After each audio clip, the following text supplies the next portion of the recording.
All right, what's up, everybody? This is going to be the start of episode 36 of an Untold narrative, where we feature and highlight unknown creatives without a massive following who haven't maybe broken through just yet, but are on their way up to the moon in their creative studies.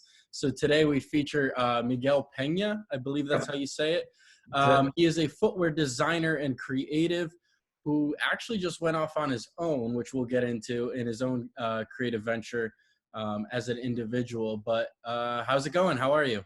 It's going really well, David. Thank you for having me. Appreciate you letting me use your platform to tell my story. So totally welcome.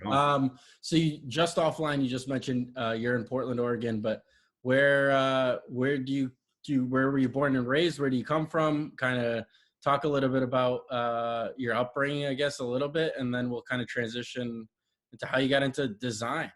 Yeah, sounds good, man. So I've kind of been all over, but I was born in the Dominican Republic. I was raised there until I was about 10 years old. I moved in 2004 to New Jersey, Hackensack, New Jersey, which is where I spent the majority of my life. I went to school there. I went to a bilingual school in the Dominican Republic, so I was fortunate enough to have some understanding of the language going into the States.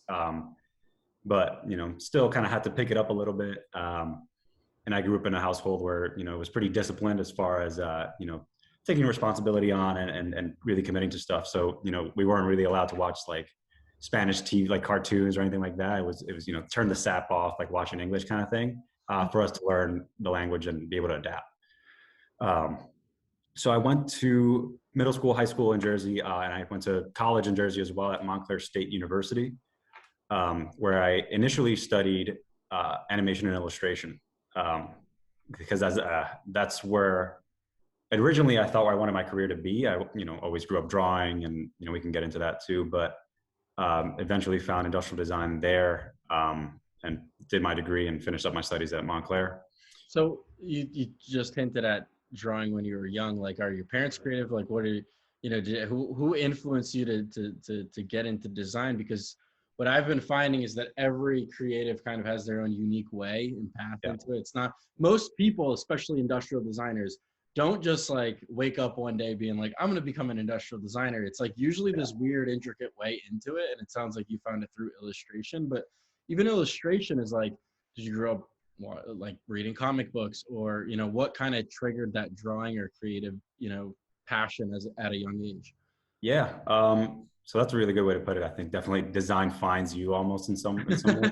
But I grew up I did like video games a lot, anime, comics, the whole nine, and cartoons. So that definitely influenced me a lot. And my earliest memory of drawing was I had just gotten a copy of Sonic Adventure 2 on the GameCube. That was back when video games had like pamphlets in them. So I would get that and I would draw and trace over them, just because I had enjoyed it. But then it became kind of not a business, because I was in like third grade, but all the other kids in my class would want, pictures of where Sonic or whatever the characters. So I would continue to trace and give them out. But then it came to a point where I had to get a little more efficient because so many people wanted them. So I started to learn how to draw it by hand, like based on what I had traced. And it just kind of went from there. So that's were you selling these traced figures? No, I wasn't. Well, some I think I did charge a couple of pesos, the currency of the Dominican Republic, but and just to get like lunch or an extra snack, but it wasn't like a huge like enterprise yet. That's awesome. I mean, I remember totally when I was younger as well, like, just tracing everything. I think tracing always got a bad rep though. It was like, oh, you're not an actual artist because you just traced it. It's like, I could do that. But then when those people tried to trace something, it's not that easy. You need a steady hand in order to actually do it. And honestly, like today as a creative and a designer, it's like a lot of what you do is you still trace. Even though you sketch something raw, you got to trace over it anyway. Work smarter, not harder. That's, I think even as far as like learning how to draw, how to sketch, proportions, etc., tracing is just, a very not easy way to do it, like you said, but like it is a method in which you can practice and hone that skill faster. Not everyone has to do it, but that's just the way that I learned how to draw and later learned how to sketch. Totally. So you mentioned that kind of influenced it, but like, how did you end up selecting your major of animation specifically and illustration, right? Like animation is something completely different. Yeah. Yeah. So where the school I went to, Montclair, was the only program that had both in New Jersey. I wanted to stay local in state. So, I looked at different programs and I knew that I wanted to do both, whether it's make my own cartoon or write my own stories or things like that. And I would even, kind of growing up, I would have stacks of like comics that I would create. Like I would get just printer paper, fold them in half and make little cartoons. But in college, I think I hit a point where, I wanted to do that, and I got into the major because I thought that I wanted to do comic books and media and things like that. I think after my first year, I hit a point where I kind of not fell out of love with it, but I realized that I definitely like drawing as a hobby. When it came to that kind of stuff, and not so much as something that I want to maybe spend the rest of my life like really building and pursuing. But I knew that I wanted to create. This self-discovery period of like a semester landed me in the industrial design program at Montclair State, which originally I thought maybe architecture was the thing. I think a lot of designers think this way too, is architecture is what I want to do because that is the way you can monetize drawing. And so totally, that was me, by the way. Yeah. And so I try to look for architecture, but that school did not have architecture. And my modeling professor, it was a sculpture professor, he said, thought about industrial design. I didn't know what that is, but I'll give it a go. I went in, checked out the studio, talked to the director, and it was kind of love at first sight. So, and then I'm assuming you transferred after your first year. Did you have to do an extra year because of that, or you ended up wrapping it up? Yeah, I kind of had to do a kind of whole reset. It's a 4-year program, which is good. But because I had gotten so many of my prerequisites, my English classes, et cetera, my last year was very much focused on my senior thesis and just that. I was actually very similarly the same way. I started, I got rejected from architecture, but they're like, pick a different major. So I picked civil engineering, which if you know anything about that is like, I did a full class on just bricks and I was like, this is not for me.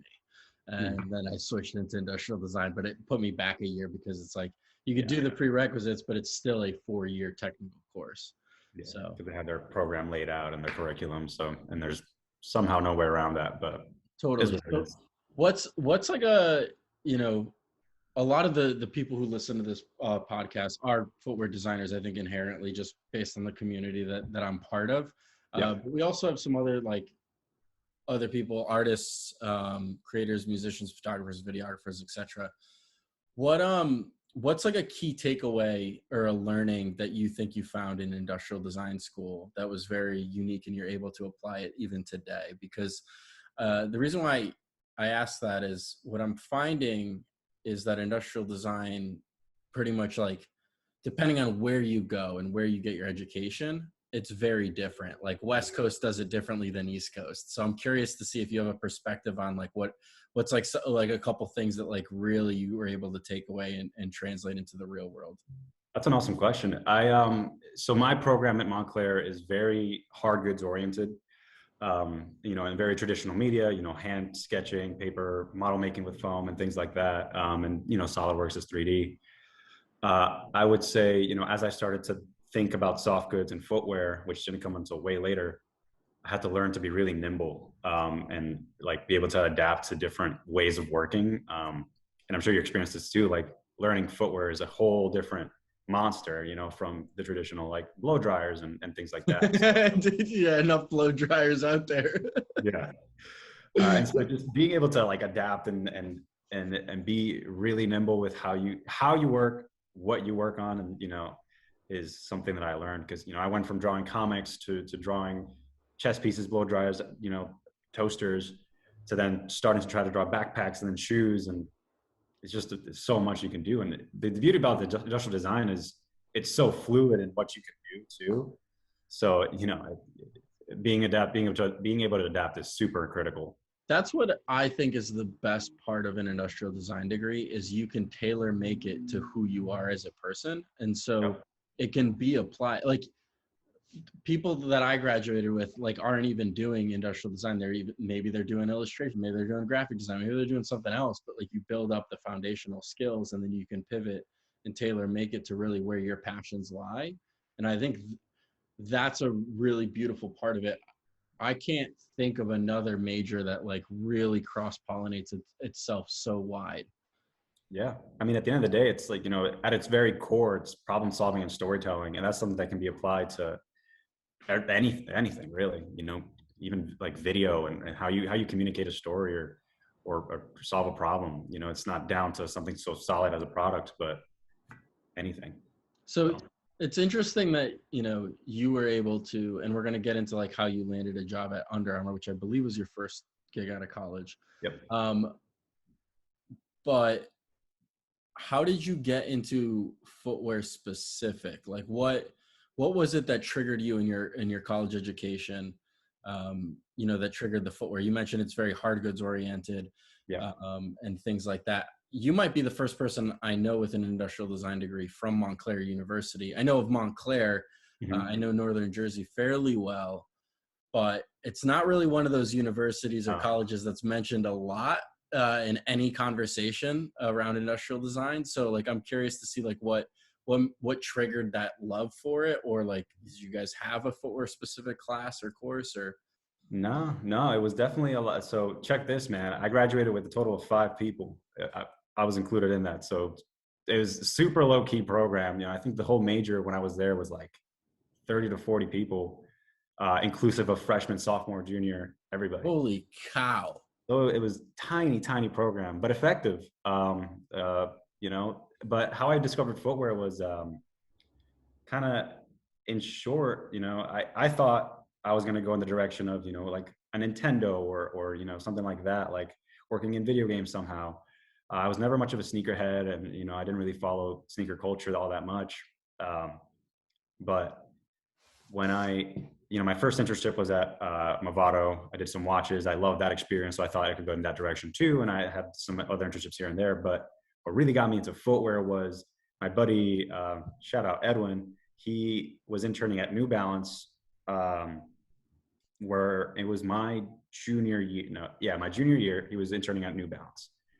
And that's, in Boston. And so IDSA that year was being held in Boston. Mm-hmm.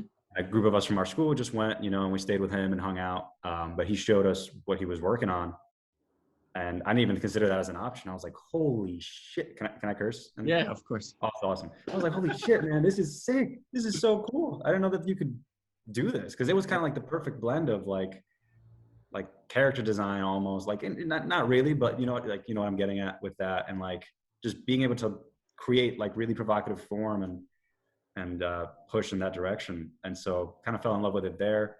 And then he explained to me more about, how like working with athletes and like problem solving and how to really consider the body and very specific instances. And I was like, yep, keep it coming, please. Like that's how I discovered it. And so when we came back from IDSA, I think a few of us were really inspired by that experience. And, we got sketching some shoes and kind of got into it. And I applied very shortly after to Under Armour for an internship. And originally I got a no. And then a few weeks later, I was on a bus to Chicago to visit a friend, and I got an email that a spot opened up. So I guess someone like dropped out or got another opportunity, but call it luck, call it God, whatever it was. I was like, okay, I need to act now. Yeah. So I put together, a short footwear project, having no experience prior, and I was fortunate to land the internship in 2016. So I was at Under Armour for 3 months, and that solidified the love. And that internship was in Baltimore or in Portland? Baltimore. Oh, okay. Yeah. So were you graduated at that point, or was this like in between semesters? Yeah, it was in between my junior year and senior year that summer. Cool. What's like the biggest thing besides like solidifying your love of footwear, or like, you knowing that this is something that you wanted to do? Like what's a takeaway out of the internship? Because like I graduated from Wentworth Institute of Technology, which we had to do two co-ops, or basically like they split junior and senior year up into trimesters, where then you basically work or you try to get an internship or what they call a co-op. And they were super valuable. Like even if you took an unpaid, internship, like the experience and the things you learn depending on what path you go in and what company you work for. So like what's like a takeaway for you out of like interning for Under Armour, besides finding out that that's something that you wanted to do for your life? Yeah. I would say it kind of like broadened the spectrum of it. It's a really competitive field. And it Yeah, kind it of, is. I was interning because I did the summer program, which was inclusive of a lot, it was 100 interns in different, departments, a couple of design, and et cetera. But that was my first time having exposure outside of IDSA to people from different schools in design, and seeing how talented everyone is. And I'm like, oh man, I need to catch up. So I think as far as like a broader spectrum of like how people work, the different ways they operate, not even just within the other interns, but even like the people that are employed full time, they have practices that are completely different from what I was trained in. And, I was able to learn a ton from that. Yeah. And so you do the 3 months, you go back, you finish up. Was it an easy transition to get a job out of college? Because you just mentioned that it's so competitive. And a lot Mhm. of people, even when I graduated, were like, oh, I'm going to take a few months off. Like I want to just be able to breathe after this wicked intensive course of industrial design. And I'm Yeah. assuming it's the same at Montclair. Anywhere that you go for an industrial design degree, it's you're committing a lot of your life and a lot of sleepless nights to these programs and these projects. And so was it an instant trigger of, I'm going to go do this and I need a job? And was Under Armour receptive for the fact that you already had pre-existing knowledge inside their own studios? Yeah, I think so when I came back, I nothing was guaranteed at that point for me because, I stayed in touch with a couple people, but I was definitely not the most talented person to come out of that group of people, and I knew that. So I, busted my ass that year to try to get, something to happen. But I wanted to kind of I felt like the reward for me after all that work within the design, was to land something. I wasn't very interested in taking some time off. Um, but yeah, then, I think they were more receptive. It also was a timing thing too. But as I got closer to graduation, I was in contact, sharing my portfolio back and forth with some of the internal employees there, and getting a lot of good feedback from my thesis. And if someone, happened to have left very soon from my, very close to when I was trying to get a job. So the timing worked out really well too. But yeah, I think a lot of it I owe to luck, and a lot of it I owe to, staying in contact and really working hard to make sure that worked. I want to go back to something you just said that I find very, very interesting. You said that out of the internship program that you weren't nearly the best person to come out of it, or weren't the most talented, and you knew you had to grow your skills. What's something like, why do you think that? Like, was it just like the raw skills, or was it the creative? Because I think Mhm. usually, there's this conversation around designers, specifically around your sketching or your drawing or your rendering ability versus the actual creative and the ideas or the storytelling behind an idea. So Yeah. like, which do you think that you lacked in, or that you found yourself at a lower on the totem pole out of Yeah. that class? I would say so. The technical skill, I think, that's definitely one of them. Because I never did digitally sketch up until that point. Like I said earlier, it's a lot of hand sketching and, marker rendering and things like that in my program. But a lot of these guys guys and girls that were interning, they had, full on Photoshop, like Illustrator skills that I could not come close to, but also some presentation skills. I'm generally was pretty introverted coming out of college. So my presentation skills weren't the best. My storytelling, I think it was pretty strong coming out of school, but conveying that in public speaking was not my strong suit.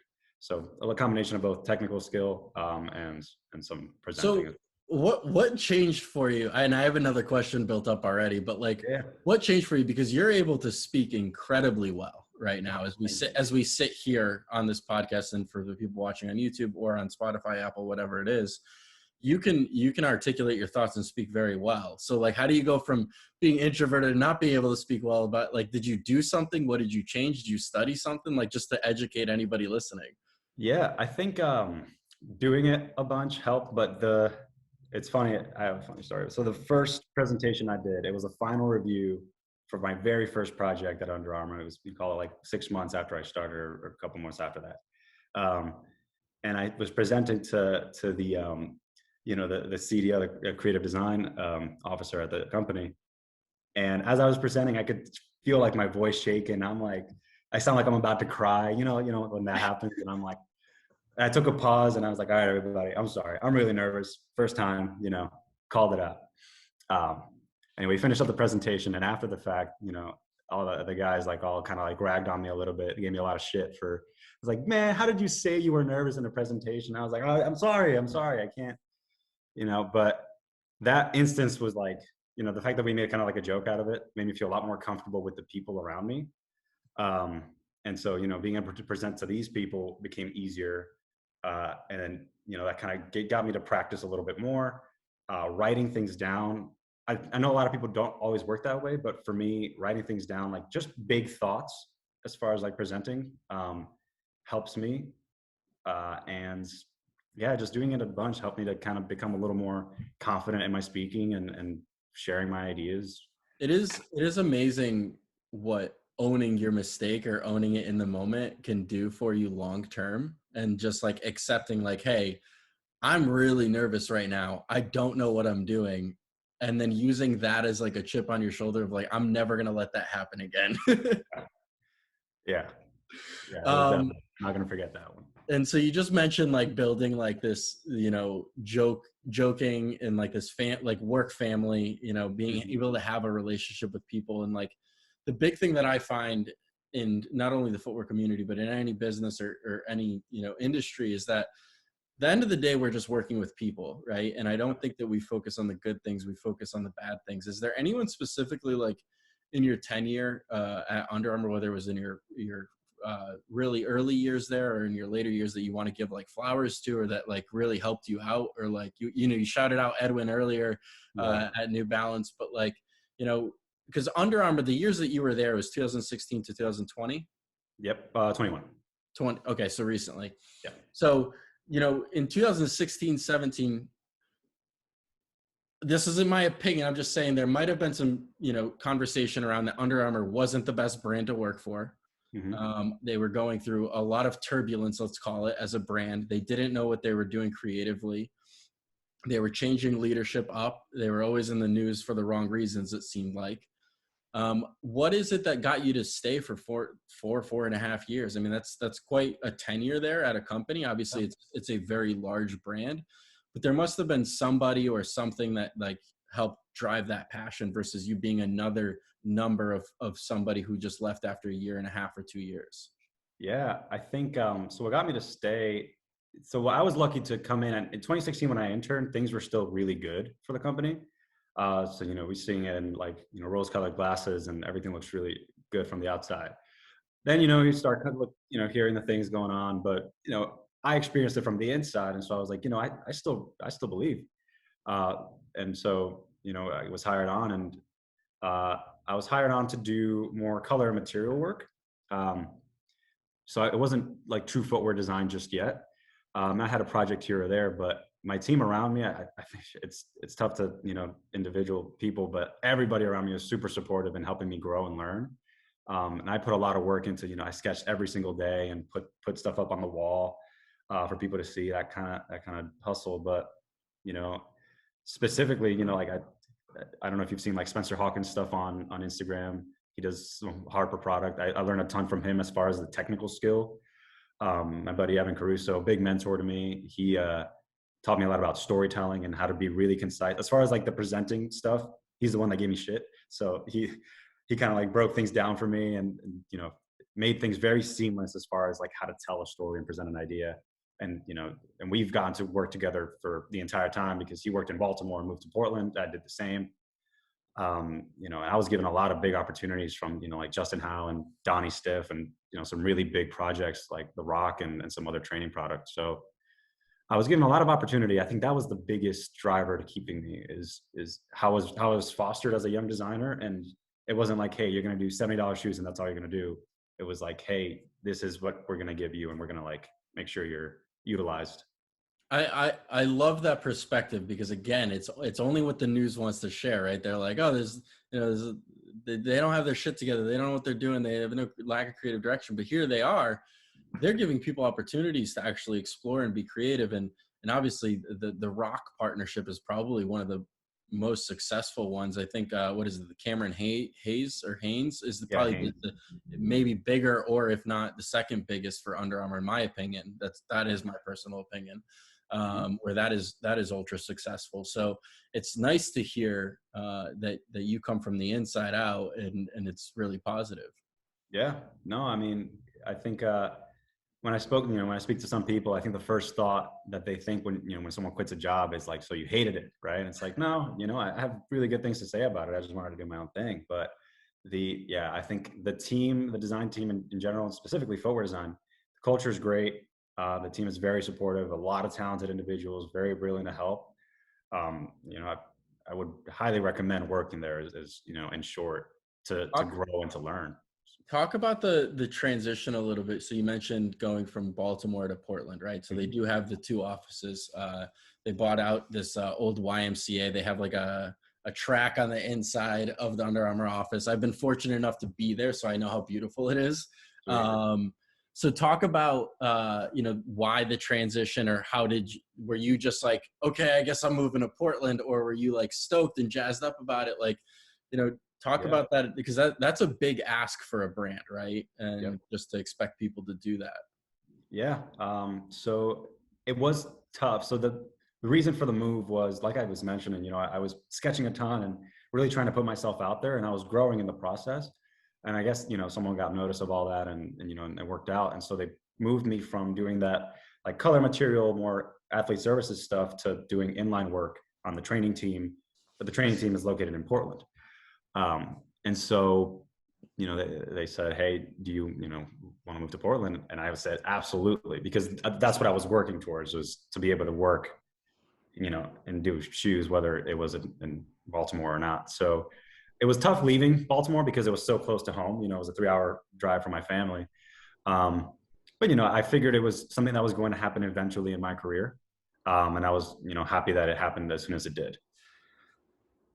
So you you just mentioned that you were close, or your family's still in New Jersey, and you're still Yep. in Portland today. Now that Mm-hmm.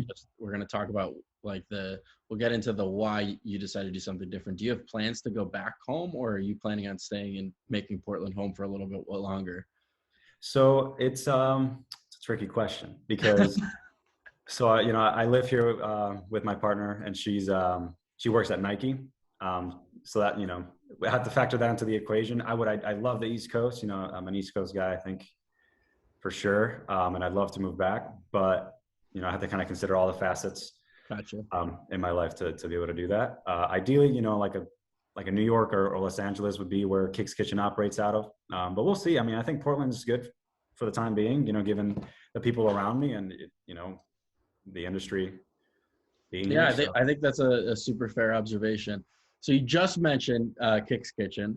Let's talk about one. You mentioned that you were still at Under Armour earlier this year. yep. One, talk about why, like the core reason why. Like obviously you wanted to do something yourself, but like what was this, like a built up thought over the past year, 2 years, 3 years, or did you always know you wanted to go eventually independent? So I always wanted to know, I always knew I wanted to go independent.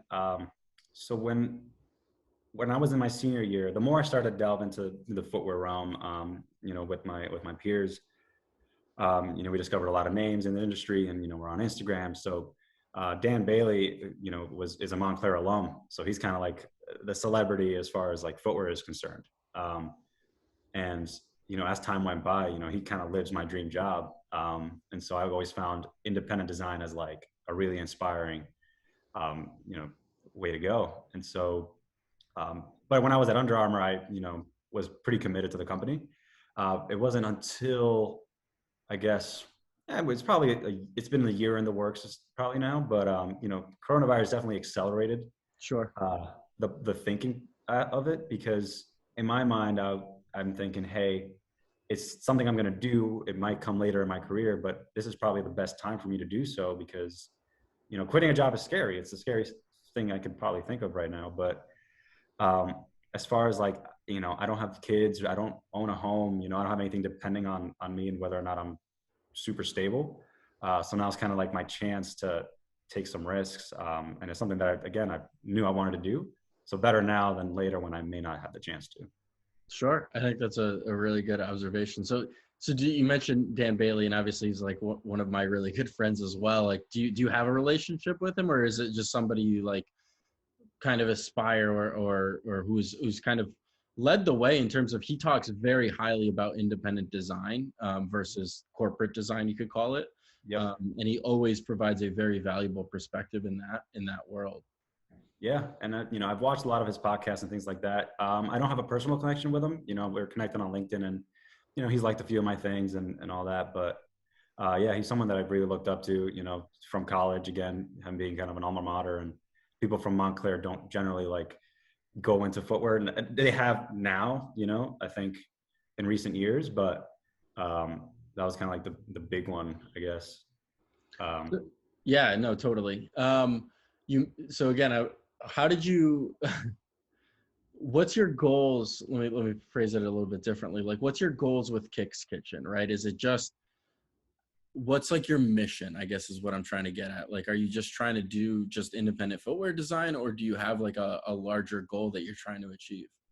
Yeah. So I think, so a combination of both, but as far as like so the name KicksKitchen is, it comes from a few different places. So when a passion that I had kind of in tandem with drawing was always cooking.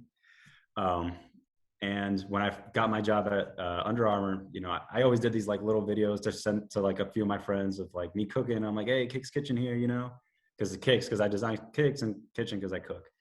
But really it's just the idea of like combining different elements of my passions together into one. And now, I have a lot.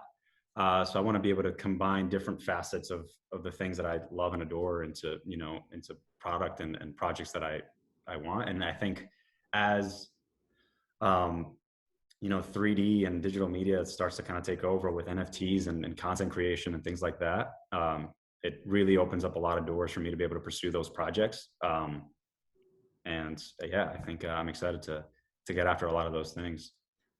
So are you maybe hinting at entering the space on the digital front of, releasing something from a digital footwear perspective? Yeah. I think we'll go there. I'll go in that direction for sure.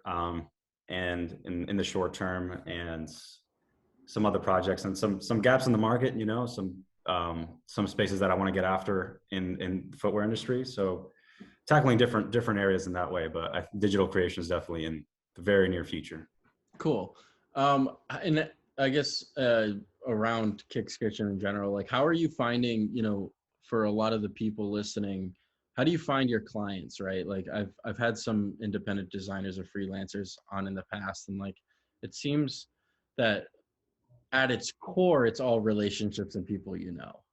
But is there a way around that? Is there a different strategy that you take to build up your clientele moving forward? Or how did you even build up I'm assuming that you have clients at this point in order to make that leap. Mm-hmm. Or maybe you don't, or maybe just talk about that process. Yeah. So I was very careful in how I approached the whole client conversation thing, because I do have my non-compete of force. So I have, 6 months in which I have to be very tread carefully, Okay. basically.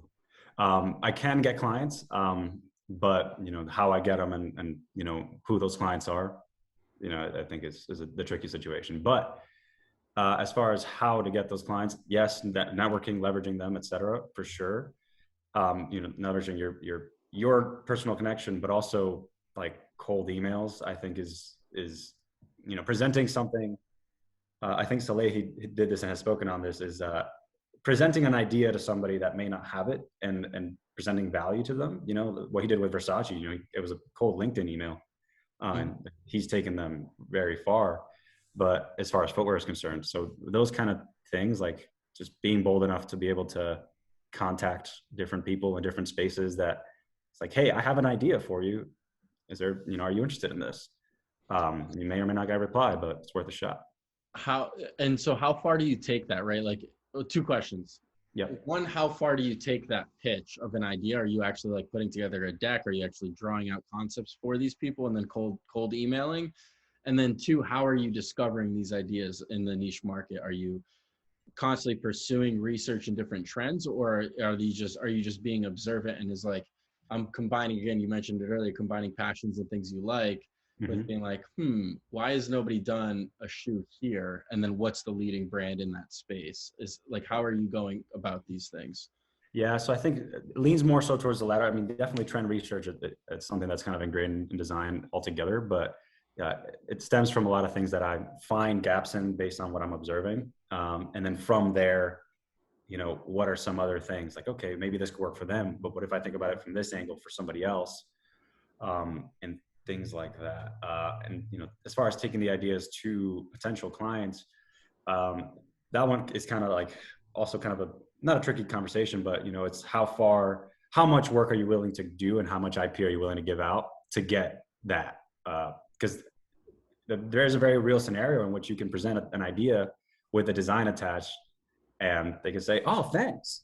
And you never hear anything back. And a couple of years later, you see your idea presented. So just being really clerical of how much you're willing to give to be able to get to land that. Well, hopefully that doesn't happen to you.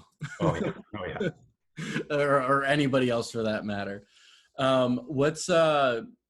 I ask this almost on every single episode because I always learn something new from it, is do you have a structured plan for the future, like a 5-year plan or a 2-year plan or a 10-year plan? Like, do you have ultimate goals that you want to achieve in life, or are you just taking it day by day at this point? Because you mentioned the luxury of not having necessarily anything tying you down at this point in time or diverting your attention. Yeah, I think right now I'm still, kind of still structuring things, but I have an idea as far as where KicksKitchen is going to go a year from now, 2 years from now, et cetera. And, in the future, I think there is definitely, KicksKitchen original product and content. I think it's basically like leveraging my consulting work, having capital and investing into my own product, but still being able to collaborate with others. That's kind of like the goal, it's having my own original work, collaborating with others, and building brands for other people. And as far as like whether or not the team grows is, kind of TBD. I kind of like the idea of independent work. But another thing that I'm really passionate about is content creation. I made a YouTube channel, maybe a year ago, maybe some more, but I put out some instructional videos that, did like a how to be a footwear designer video, and, some design inspiration stuff that I want to continue to do there too. So that's the path that I want to go down. The reason I stopped doing it is because I didn't know how much I could put out being under a contract. But now that I'm not, I think I can get a little more my hands dirty on some content. Yeah, I mean, content creation is one of those things that not everybody thinks about very heavily or pursues it, maybe because it's just something that they're not interested in or anything like that. To me, I love content creation. It's kind of why I do this even.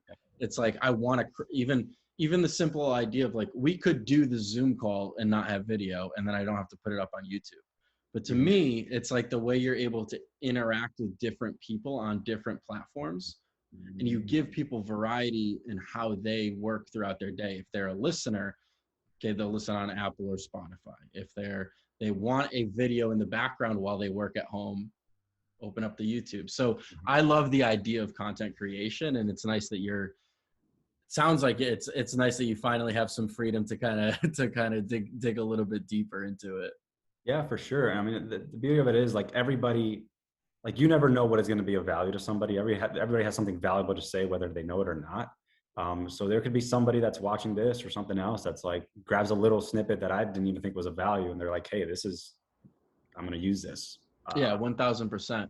What in regards to going off on your own and kind of setting yourself up, if somebody's thinking about doing that even in the future for themselves, what do you think is the hardest thing that you've had to figure out or overcome or plan for that maybe has been unexpected? Health insurance. Yeah, that's a big one. That's a pretty big one, man. Yeah. But yeah, I think just all that. So, because there's different avenues in which to do it. You know, there's different scenarios. My particular one was leaving a job and everything that comes with that. You know, losing a stable salary, losing benefits, and things like that. So having a backup plan, savings, you know, is super important to kind of be prepared to take a leap like this. And also knowing how you're going to generate income or something like that, you know, in the short term, when you like, because you never know it, you could have months without clients or whatever, and that's, you know, terrifying to not know where your next paycheck is going to come from. Um, and yeah, and as far as you know, and there's a different scenario. Maybe someone is laid off and they go independent, or you know, whatever the case may be. Being strategic of saying yes to as much work as possible versus like, you know, knowing how to manage your time. Like, it's just being really critical on who you take on. Like maybe in the early stages, you know, I'll take on a ton of work and just to make sure, you know, I'm paying my bills and like being able to manage my time and practice. I think it's going to take a lot of practice too, of like determining is like, okay, I'm spending X hours on one project and this is what it entails. So it's going to be a big learning curve for me, I think, in the next year or so. But you know, I'm looking forward to it. I think it's part of the deal. Yeah, I mean, definitely. I think you're gonna end up mastering your craft over a very long period of time. It's not like a flip of a script and all of a sudden you nail these presentations to your clients that you're gonna get. It's gonna be a combination of all their feedback over time. So, what's if you had to give a piece of advice to anybody, and obviously you're still we're more or less, let's call it the same age. You're fairly youthful in your ultimate career. If you had to give somebody a piece of advice at this point in time of anything that could potentially help them, right? What would that be in order to either inspire or help generate motivation or something for them to look forward to? Yeah, I got a couple. First one I think is kind of bringing it full circle to the beginning of the conversation is learning how to learn. You know, everybody knows if they have something to improve on or something, that like, hey, I want to get better at sketching, but not knowing how to get better at sketching is going to hurt that learning process. So being strategic in how to learn a skill, you know, in my case, it was tracing. You know, I trace things to learn how to draw them. And as far as like when it came to footwear, I looked a ton on Behance to like get proportions right, like finding proportions that I liked, styles, rendering styles, etc. Illustrator presentations. So, you know, absorbing as much as possible, but like, you know, knowing how to approach learning is very important. The other thing is, you know, collaboration versus competition. I think competition is really healthy to some degree, but there's also a very unhealthy part of competition. There's ultimately so much more to gain from being collaborative with others. You know, I know a lot of designers like to keep their cards tight and like maybe not show off their skills or how do they do something. But we all have something to offer, and you can learn something from somebody else and they can learn something from you. You know, like if, hey, I'd love for you to show me how to sketch something really cool. Awesome. I can show you how to make your Illustrator process 10 times faster with X hotkey or whatever. So, you know, everybody has something of value to bring to the table, and keeping cards super tight is not really going to help all that much to anybody. I love that. I'm a big fan of that, and just helping other people. It's like I tell everybody, I answer every single DM, no matter how stupid the question is, because ultimately I believe at any point in time, anyone can become my boss. And if I don't treat somebody the right way, the first interaction, that's going to leave a negative impact on not only them but the world, and I don't want that. And so I believe in sharing. I believe in sharing ideas and helping somebody out, even if they're answering it or asking an innocent question, and to you it might seem like a dude, you could probably just Google that, versus just taking the time and actually responding. I always find as a higher benefit for you in the long run. 100%. 100%. We talked about it a little bit earlier, or you mentioned kind of how many, you know, do I take on a lot of work right now, or do I minimize that? How do you structure your day, right? Like, do you have a work-life balance? Do you find like certain times that you're more creative than others, or, you know, how do you approach it? Like, it's the weekend, it's Sunday right now. Like, are you working after this call, or like how do you structure your kind of creative time? Yeah, I think a lot of it, because this is my first time being my own boss, so it's definitely new.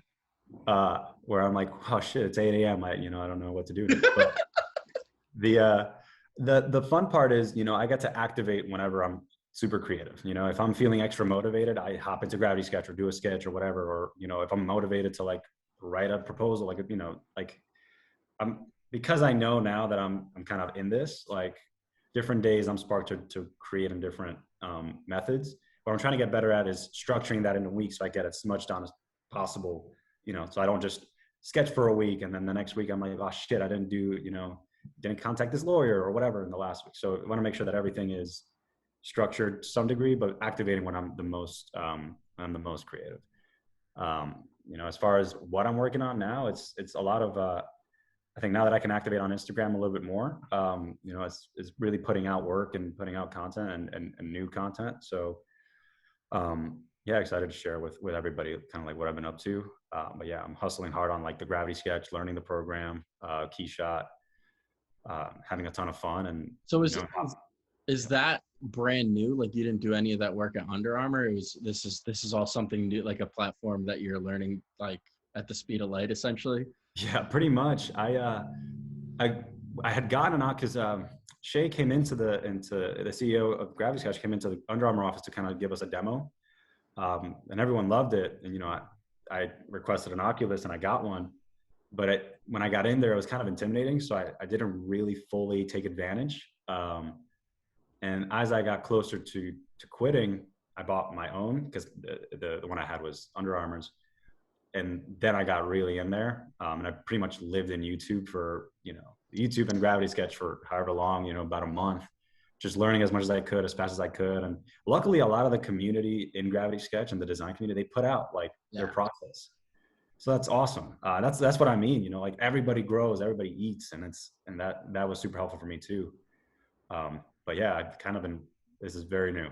So Very new. this process is something that you're trying to implement in actual like footwear design concepts moving forward, or are you still going to ultimately like talk about the blending of physical sketching and rendering even in the creative suite versus Gravity Sketch? Like how are you balancing that? Yeah, so it definitely is changing my way of working, because where it definitely used to be more on my iPad and I would sketch almost entirely and exclusively in there.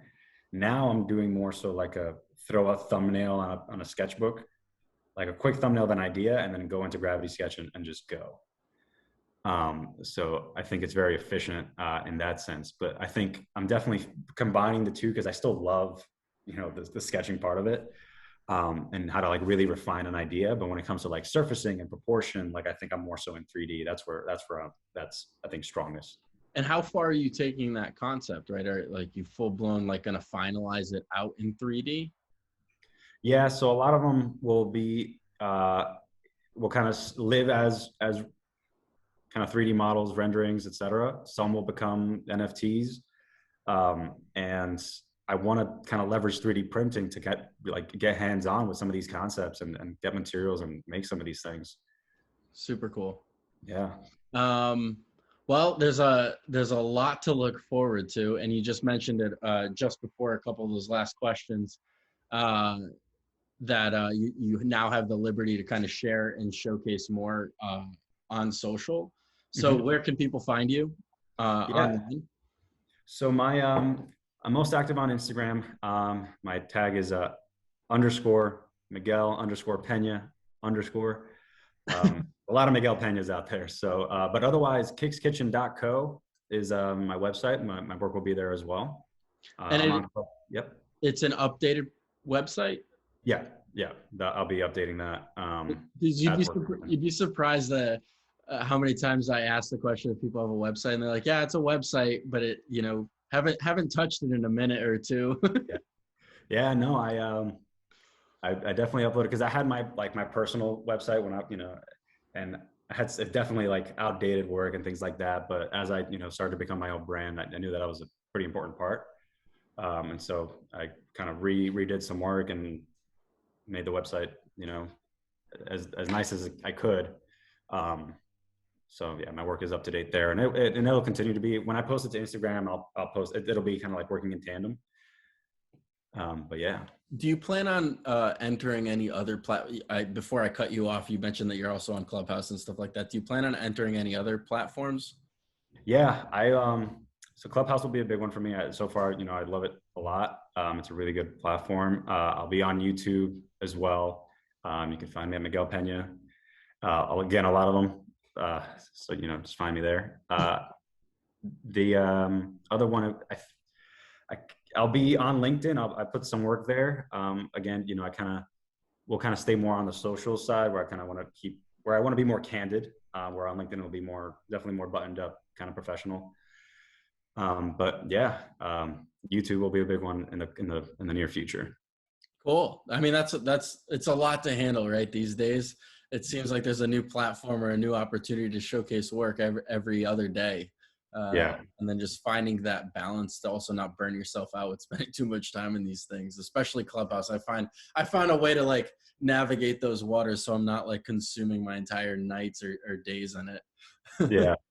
No, yeah, it's a fun one, and then the flexibility of it is what makes it even better, because everyone kind of, at least in the footwear design community, everyone already follows each other. So like this morning, just hop in. It's like, oh, it got postponed. Sweet.